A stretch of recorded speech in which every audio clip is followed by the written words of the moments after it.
Muy buenas noches, bienvenidos a una sesión más de Diálogos al Café.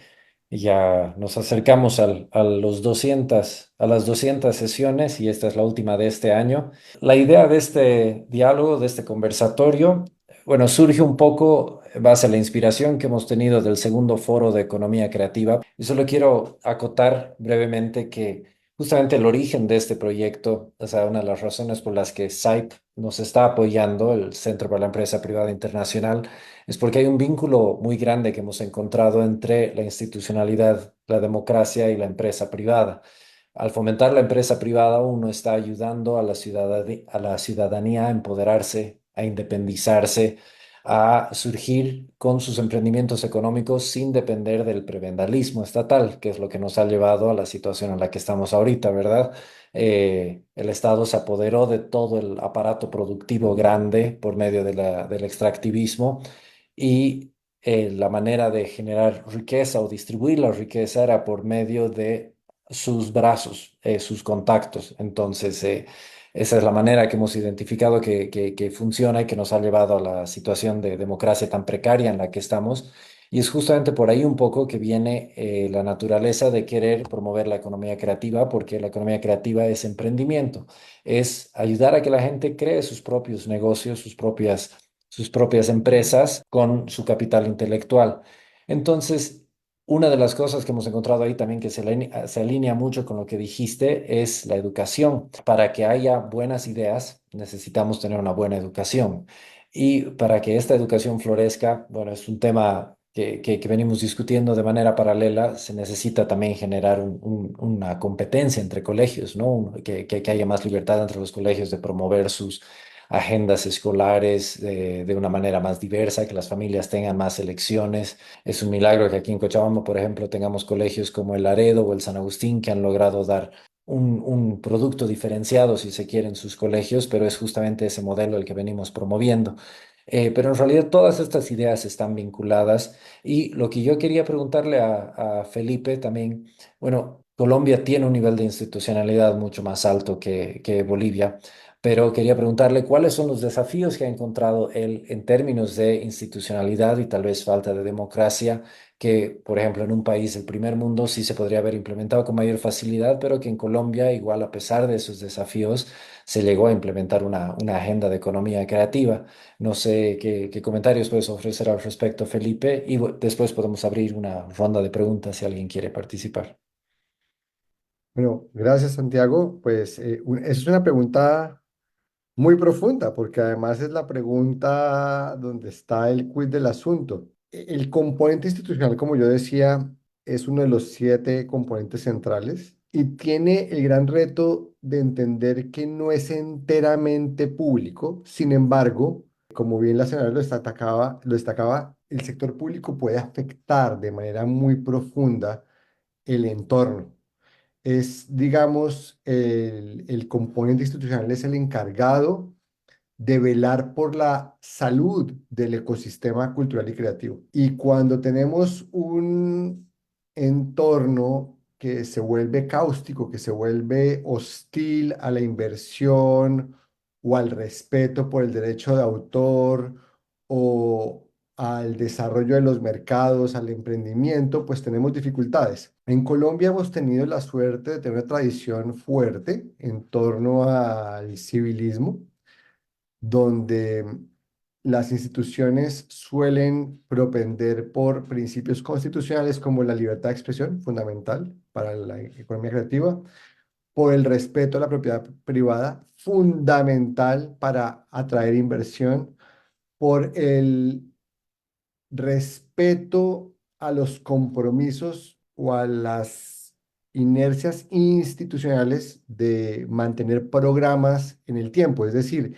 entender que una oficina no es una persona, sino que es una sociedad, que las personas le dan de pronto un carácter diferente, algunos elementos de prioridad diferente, una entidad, eso es una cosa. Otra cosa es que la entidad deje de ser lo que debe ser para la sociedad cuando cambia quien la dirige. En eso Colombia ha sido muy estable y por eso cuando con el presidente Duque asumimos el reto de elevar el rol de la cultura en el año 2018, nos encontrábamos con un país que llevaba ya en ese momento alrededor de 20 años trabajando en fortalecer la aproximación institucional a la economía creativa.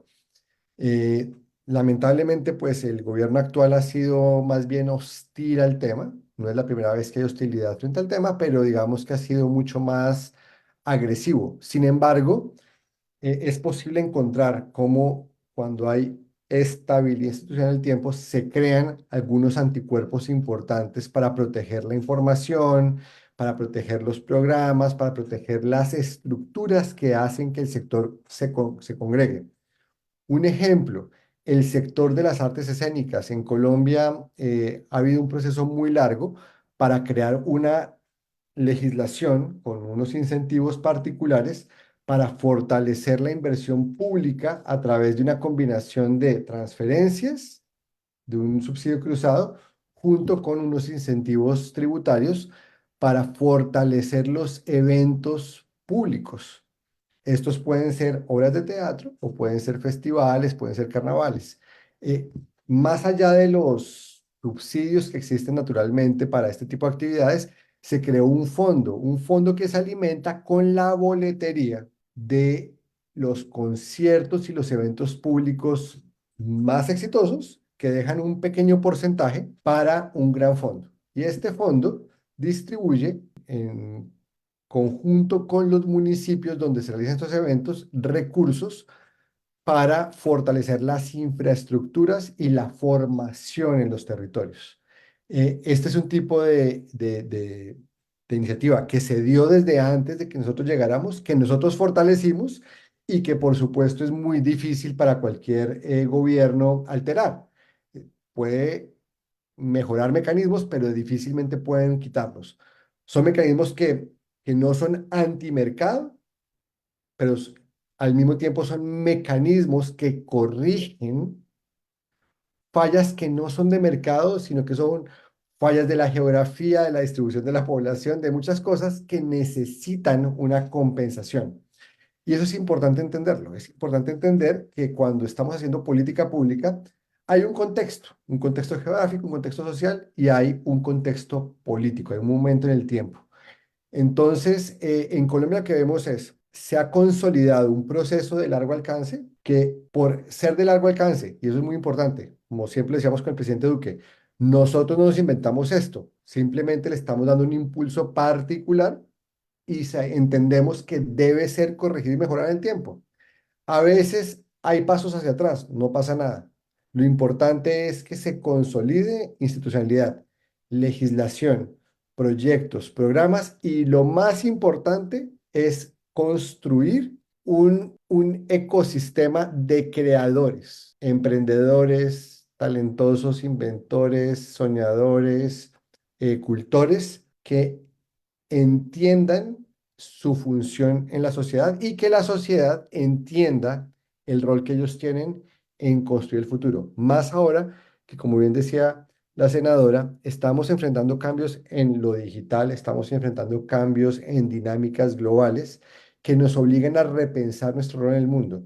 Y los artistas tienen la doble, y los creativos en general tienen la doble función de ayudarnos a entender esos cambios desde lo emocional y adaptarnos, pero además cuando esos cambios nos golpean, nos ayudan a entender esos golpes y a sanar las heridas que nos causan esos golpes.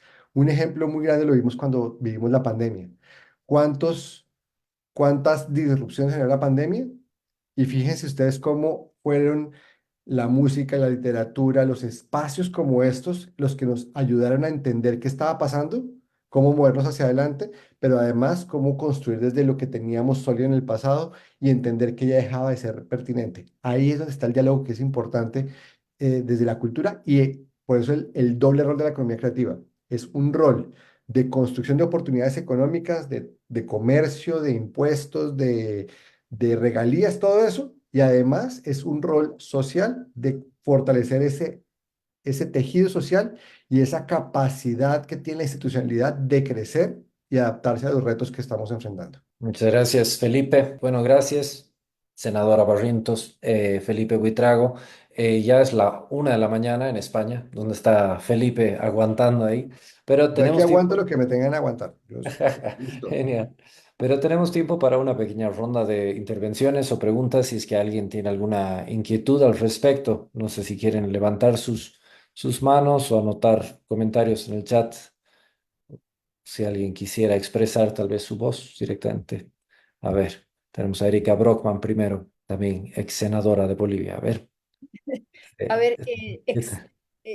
mil felicidades. Muy interesante esta conversación, además provocadora para pensar de manera distinta. A mí me asiste saludar a Felipe y, bueno, agradecer de que sea noctámbulo. En todo caso, Santiago, a mí me parece, tengo una inquietud y una curiosidad.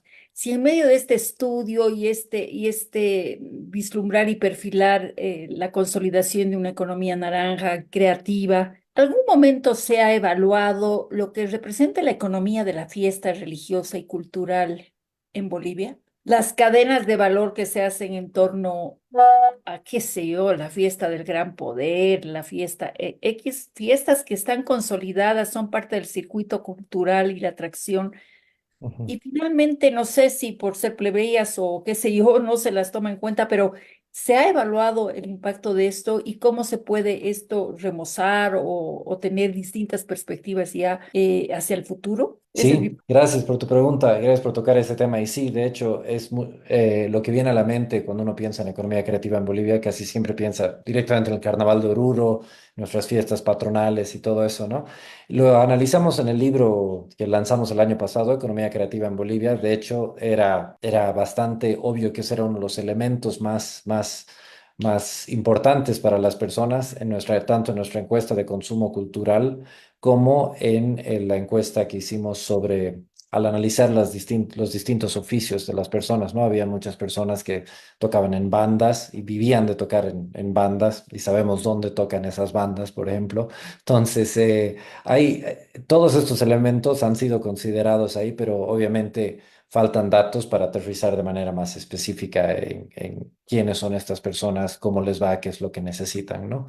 Pero gracias por tu pregunta. Continuaremos tiene la mano levantada Roberto Déjame, Laceme. déjame, Santiago, por favor, Ah, ahí perdón, continúa le Felipe, hago sí. también una anotación importante, pues para ponerle números a la conversación, para que Ujú, la ex senadora Brockman tenga esa información. En el caso de Colombia, la festividad del Carnaval de Barranquilla, que es para efectos prácticos tal vez la más grande del país, la más reconocida, hace unos años se hizo un estudio donde se encontraba que entre recursos públicos y privados para la producción del carnaval se requerían anualmente, y por favor permítanme hacer unas conversiones crudas de recursos, alrededor de unos 7 millones de dólares anuales para producirla, 7 8 millones de dólares anuales para producirla. Pero al mismo tiempo se encontraba que el carnaval generaba alrededor de 60 65 millones de dólares en actividad económica en la ciudad. Entonces, por los recursos públicos, alrededor de unos 1,5 millones de dólares, combinados con otros 5 millones de dólares del sector privado, permitían la ejecución del carnaval. Pero el turismo, los restaurantes, todas las actividades relacionadas, hoteles, generaban casi 9 veces la inversión conjunta del sector público y del sector privado. Esto es adicional al efecto, al impacto que tiene el carnaval dentro de la percepción del país y del mundo de lo que es Barranquilla y de lo que es la identidad, la construcción de identidad, el orgullo que siente la ciudad, además del propósito principal del carnaval, que es ser un espacio de catarsis anual de los barranquilleros, que además está construido en una historia muy linda, y es que el elemento central del carnaval de Barranquilla se llama la Batalla de Flores. Y la Batalla de Flores surge en Colombia como una expresión popular para celebrar el fin de nuestra última guerra civil en 1903. Una guerra civil que cobró en su momento alrededor del 6 o el 7% de la población del país y que significó la consolidación de una vocación colectiva de que nos va mejor en democracia, pero que además, si nos vamos a pelear, peleémonos con flores. Y la batalla de flores no solamente se da en Barranquilla, se da en muchas partes, pero en Barranquilla se combina con la idea del carnaval que ya era venía y se convierte en una nueva construcción de ciudadanía que hoy por hoy hace que Barranquilla, en medio de todos los retos que puede tener una ciudad que ha crecido tan rápido como, y que está en la costa y que está en Colombia, es una ciudad que mira para el futuro, construye con identidad, es innovadora, tiene altos índices de cultura ciudadana, de civismo, y eso es lo más lindo. O sea, por todos los frentes que tú mires, es un gana-gana cuando hay una articulación de la comunidad. O sea, cuando no es una imposición pública, vamos a celebrar, no. Cuando es una construcción desde la base, acompañada, facilitada, porque además el carnaval en Colombia, el carnaval de Barranquilla, no lo administra el municipio. Tiene una corporación que tiene participación del municipio, pero que además es guiada por los cultores que hacen las carrozas, es guiada por los empresarios que invierten, es guiada por líderes culturales y políticos que tienen como fin participar en esto como parte de, de una vocación pública. Aquí siempre hay un debate y son instituciones, lo que decía, no es una institución del Estado, es una institución de la sociedad, de la comunidad. Gracias, Felipe. Continuemos, por favor, con Marquina, que tiene su mano levantada, por favor. Gracias. No, pues nada, no, pues primero que nada, agradecerle a Felipe que me ha invitado a esta conversación. No sabía que podíamos interactuar. Yo pensé que era una charla de dos entrevistas, pero bueno, les agradezco mucho. Y pues nada más comentar que, bueno, yo soy de México y bueno, aquí obviamente, como saben, de hace unos 6 años ya cambiamos a un gobierno de izquierda, progresista, como muchos países que he visto a lo largo de esta charla. En Latinoamérica es la primera vez que tenemos un gobierno de izquierda en los más de 100 años de vida democrática que tenemos en este país. Y bueno, pues obviamente las cosas han cambiado, las reglas en cuanto al apoyo que te daba el Estado para emprendimientos que tengan que ver con las industrias culturales, con la economía creativa, pues se ha visto afectado, ¿no? Han cambiado mucho, ahora más enfocado hacia proyectos culturales, comunitarios. Y bueno, pues simplemente ver que nosotros como gestores o como promotores de la economía creativa, tenemos que ver que no el Estado siempre va a ser el que va a proveer, como ya lo dijeron, hay algunos como el festival que mencionaban, de fondos mixtos, sino más bien pues buscar la alternativa de que ahora pues la iniciativa privada o los pequeños empresarios sean los que generen estas actividades promoviendo la economía creativa, más allá del aspecto social y la economía creativa entendiéndola como esta gran vertiente de las industrias culturales. Nada más era lo que quería aportar. Muchas gracias y bueno, quedo a sus órdenes. Gracias. Muchas gracias y gracias por unirte desde México. Por favor, Fernando Prado.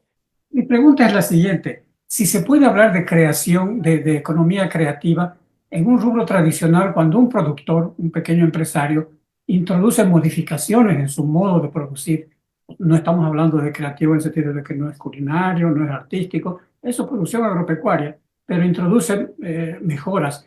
¿Eso tiene algo de creativo? Esto lo pregunto porque me viene una frase de Humberto Eco que dice, el campesino es intelectual cuando él en su trabajo diario introduce mejoras en su producción.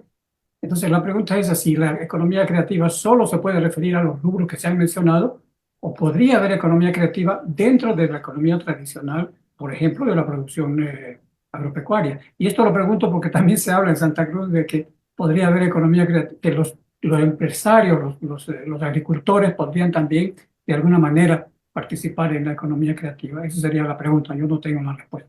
Eh, voy a saltarme ahí a Santiago y a Fernando, muchas gracias por esa pregunta. Es una pregunta importantísima, porque yo como economista, y ahí me remito, de hecho, a un economista realmente bueno, como Gregory Mankiw, la economía es creativa. Punto. Entonces, lo que tú dices es muy cierto. O sea, desde el punto de vista semántico, toda forma de acción económica está creando.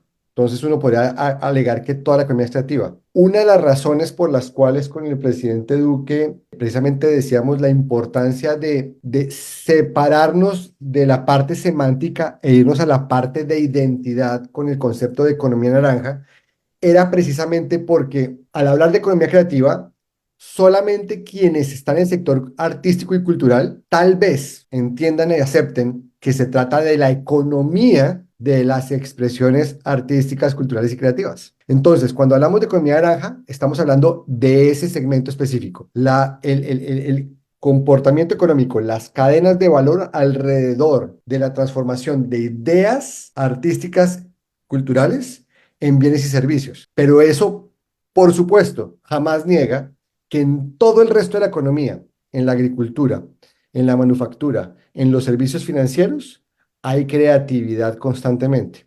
Entonces son dos concepciones muy importantes que hay que hacer y eso te agradezco mucho la pregunta porque muy rara vez alguien me hace una pregunta así, una pregunta donde uno puede diferenciar. Sí, hay creatividad, no cultural, creatividad no expresiva, creatividad no identitaria en toda la economía. Pero cuando hablamos de economía creativa, cuando hablamos de economía naranja, no estamos hablando de ese componente creativo en la economía, sino del componente de la economía que está guiado por la creatividad que tiene un propósito de comunicación simbólica alrededor de nuestra cultura, que tiene muchas expresiones y es parte del reto, pero es muy importante hacer esa distinción. Muchísimas gracias. Muchas gracias, Felipe. Me quedo con esa tu explicación y me alegro que lo tengamos grabado. Ahora voy a tener que reescribir una parte de mi libro para el siguiente año. No, mentira, pero gracias por la aclaración. La verdad, era algo que estaba persiguiendo hace mucho tiempo. Terminamos con la intervención de Roberto Lacerna.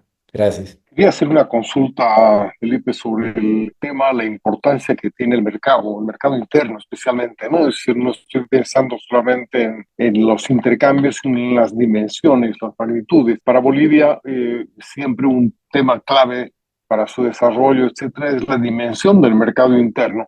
Y en general en América Latina nos pensamos como países, como pedacitos de América Latina, como circunscripciones relativamente reducidas y claro, hay la desventaja enorme que tiene Bolivia, es que es poblacionalmente, en términos de mercado, el más pequeño en demografía en comparación a las dimensiones de su espacio territorial, ¿no?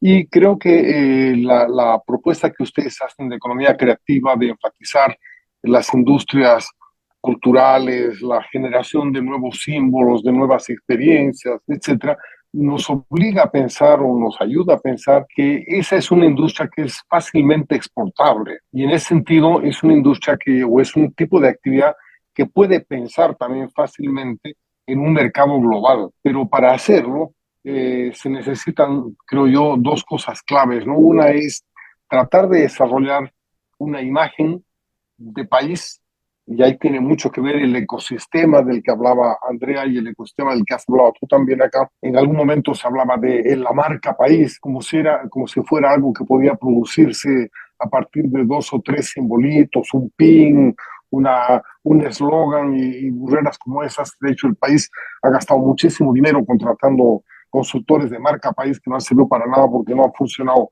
ni para nada, ¿no? En absoluto. Pero sí hay pues una necesidad de construir una marca país para abrir caminos hacia otras industrias. El caso de Colombia no es justamente un caso lejano, ¿no? Basta mencionar tres nombres para pensar en una Colombia distinta al resto de América Latina y para pensar en tres nombres que han abierto las puertas a muchísimos otros colombianos y han permitido exportar la cultura colombiana. Gabriel García Márquez en literatura, Fernando Botero en pintura y voy a hacer una barbaridad, pero también Shakira en música, por dar tres nombres exportables, tres nombres que señalan, que permiten señalar a Colombia como un país mágico, un país de colores, como un país de vivacidad, como un país de ritmo, etc. Por supuesto, Shakira no es la única que tiene roce o dimensiones internacionales. Pero aquí en Bolivia muchas veces cuando pensamos en el tema de cultura, nos pensamos cerrados, ¿no? Hay mucho temor, por ejemplo, a que los peruanos nos imiten los caporales o los chilenos nos imiten la diablada y se copien la diablada de Oruro y se copien el carnaval de Oruro y se lo lleven a la fiesta de la Candelaria en Arica o los peruanos se lleven al Cusco, en fin, sin pensar que eso pues, podría estarnos ayudando a ampliar un mundo de exportación de servicios turísticos, de imágenes, de música, etcétera. Quisiera que me ayuden a reflexionar un poco sobre las restricciones y los desafíos que tenemos cuando nos pensamos como país frente a la necesidad de pensarnos como productores para un mundo global, ¿no? Y creo que si no lo hacemos así, la industria creativa, la industria cultural, etcétera, no va a tener pues salida, ¿no? Aquí tenemos pintores fantásticos que no venden sus cuadros más que 500 o 600 dólares, mientras que los pintores colombianos posiblemente gracias a la apertura de Botero tienen pues un mercado gigantesco en todo el mundo, ¿no? Estoy pensando en ese tipo de cosas, ¿no? Yo no sé, es medio desordenada la cuestión, pero me parece que es fundamental si vamos a pensar en economía creativa, pensar en mercado y exportación de nuestra cultura, ¿no? Roberto, voy a empezar, no sé si en desorden o constitutivamente. Cuando se trata de consolidar el imaginario general, hay un reto doble y es cómo hago para proyectarme hacia afuera mientras al mismo tiempo intento preservar un elemento de identidad local que sea reconocible, aceptable y relacionable con la gente. Ahí hay contradicción y hay compatibilidad. Es una de esas dualidades extrañas que tiene la cultura. Porque cuando tú mencionas a Gabriel García Márquez, mencionas a Fernando Botero y mencionas a Shakira. Y a los tres los han celebrado en el mundo, a los tres los han criticado en el mundo. Y a los tres los han celebrado en Colombia y a los tres los han criticado en Colombia. Y la razón para celebrarlos y criticarlos es generalmente la misma, porque son exitosos. Entonces, eso te lleva a una cosa, y aquí voy a hacer una cosa, no sé si ya se vieron, ya empezaron a verse 100 años de soledad en Netflix. Si no se lo han visto, no han empezado, las voy a recomendar y ahí yo cobro mi pedacito de contribución. Se grabó en Colombia y se produjo en Colombia principalmente y uno de mis aportes fue establecer los estímulos e implementarlos para que sucediera que algo como eso sucediera en Colombia, una producción de la mayor escala posible.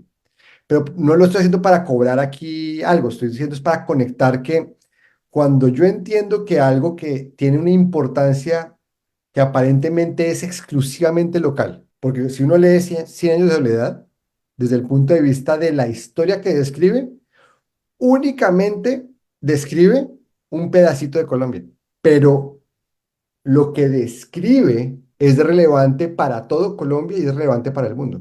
Son dos cosas diferentes. El objeto directo de descripción, el objeto de análisis es de una comunidad y de una forma de comunidad muy particular, muy específica de un lugar de Colombia. Pero el reto general, filosófico, que establece trasciende fronteras. Y de la misma manera, la manera que escribe Gabo se ajusta, y aquí estaba conectado hace un rato Fadrique Iglesias, que hizo un libro en el BID para celebrar Gabo cuando murió.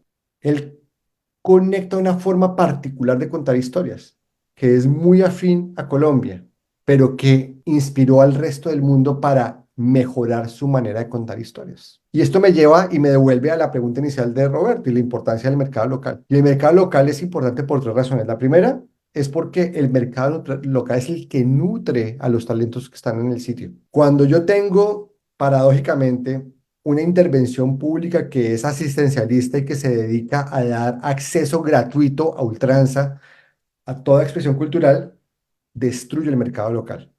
Rompo la conexión entre la gente y los artistas, porque hago al artista no dependiente de comprender y conectar con un público, sino que lo hago dependiente de comprender y conectar con un burócrata. Esto no es un argumento en contra de los subsidios, es un argumento en ser responsables cuando pongo recursos públicos al servicio de la creación. No puedo reemplazar la relación que tiene que existir entre el artista y el creativo con su audiencia, con su público.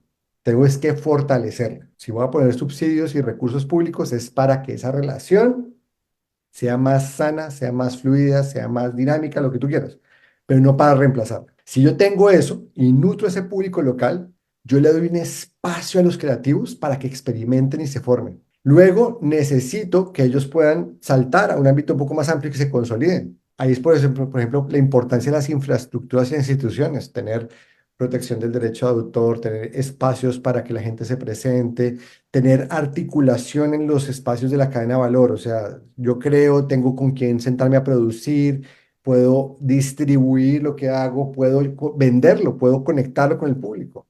Y finalmente, lo mencionaba Roberto al final, y es cómo proyecto yo a partir de eso lo que somos al resto del mundo, cómo el mundo se entera que existimos a través de la cultura. Lo decía el príncipe Gales en los años 20, el comercio sigue en las películas, y eso sigue siendo vigente hoy, no en películas, pero los contenidos que vemos en las redes son los que guían el turismo, los negocios, el comercio. Entonces, uno de los roles que cumple la economía creativa, la industria cultural, es precisamente ese, es el de conectar lo más distintivo y pequeño en una comunidad con el mundo y convertirlo en un objeto de orgullo nacional de proyección de una comunidad. Tenemos un reto muy grande. ¿Cómo hacemos para que, mientras que Estados Unidos, que son 340 millones de personas, de las cuales 60 millones son hispanoparlantes, ellos son un solo mercado? Y en América Latina, saquemos a Brasil si quieren, somos casi 400 millones, y si le metemos a España un poquito más de 400 millones de hispanoparlantes, pero nuestros creativos, nuestros inversionistas en el sector creativo, nuestros comercializadores en el sector creativo, están completamente divididos y segmentados. No tienen cómo aglomerarse y no nos damos cuenta que de pronto a veces un productor colombiano puede ser el mejor productor de un talento argentino.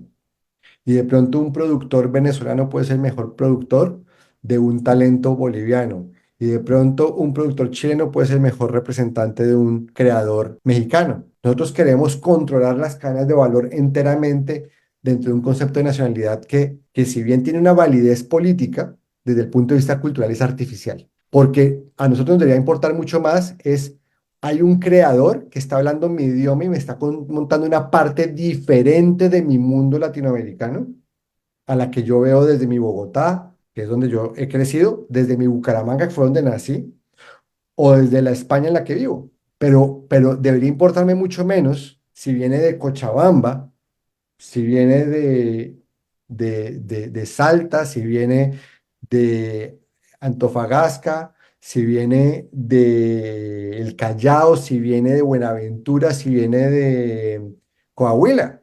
Cuando uno va a Estados Unidos, en Nueva York no preguntan si la película es neoyorquina o californiana. Es una película gringa, es americana. Nosotros nos ponemos barreras que son nuestras, no las pone nadie. Nos hemos puesto nosotros. Nosotros nos rehusamos a entender la importancia de medirnos tal vez no cuántas películas produce México, cuántas películas produce Argentina, es cuántas películas produce Latinoamérica. Si ustedes piensan eso, somos un Hollywood, pero no tenemos la infraestructura para aprovecharla porque segmentamos por barreras culturales todo lo que hacemos. Ese es el reto, tumbar esas barreras desde lo local hasta lo regional para entendernos como un Latinwood y dejar de vernos como un montón de pequeños mercados que no son suficientes en escala para hacer nada grande. Si nos juntamos, estamos por lo menos al nivel de Europa. Llevamos 200 años cultivando esas barreras. El reto es grande. Yo no digo que sea fácil. Yo me limito a decir cuál es el reto. Así América es. Latina, para efectos prácticos, es la región comercialmente menos integrada del planeta, mientras que en el este de Asia, casi el 70% del comercio sucede entre China, Japón, Corea del Sur, Taiwán, Filipinas, Vietnam. Y estos son países que se odian, no hablan el mismo idioma, tienen problemas fronterizos, todos los que ustedes quieran. O sea, cualquier problema fronterizo o diferencia política que querramos imaginar en América Latina es marginal frente a los retos de cohesión que tienen en el este de Asia. Y aún así, ellos casi el 70% de su comercio es entre ellos. ¿Cuánto creen que es el comercio entre América Latina? Es menos del 30%. Nosotros, o sea, nosotros preferimos comprarle a un chino que comprarle a un vecino latinoamericano. La barrera es psicológica. El problema está acá, porque nos rehusamos a permitir que la gente circule libremente, a que las ciudades circulen libremente, a que los artistas circulen libremente, a que siempre estamos hablando de integración, pero cada foro de integración que ustedes ven en América Latina es otro foro de peleas, es otro foro de divergencias, es otro foro de sinsentidos ideológicos, en lugar de ser espacios de cómo bajamos las barreras de que la gente circule, los bienes circulen y la plata circule, que es lo que debería ser. Muchas gracias, Felipe. Muchas gracias, senadora Andrea Barrientos. Con eso llegamos al final de tiempo para nuestros diálogos al café, el último del año. Quiero agradecer nuevamente a todos los que han estado aquí. Esperemos haber aportado un poco con esto que es la economía creativa, que no es la solución a todos los problemas de Bolivia, obviamente, pero sí es una de las muchas soluciones que podemos plantear para ayudar a diversificar nuestra economía y así un poco ayudar a reforzar nuestra democracia y la institucionalidad que sigue tan precaria como nos dijo Andrea. Quiero agradecer también a CEDES nuevamente, a SAIP, a la Universidad Franz Tamayo, que es uno de nuestros aliados, que siempre nos permite tener este tipo de eventos. Y bueno, muchas gracias a todos y muy buenas noches.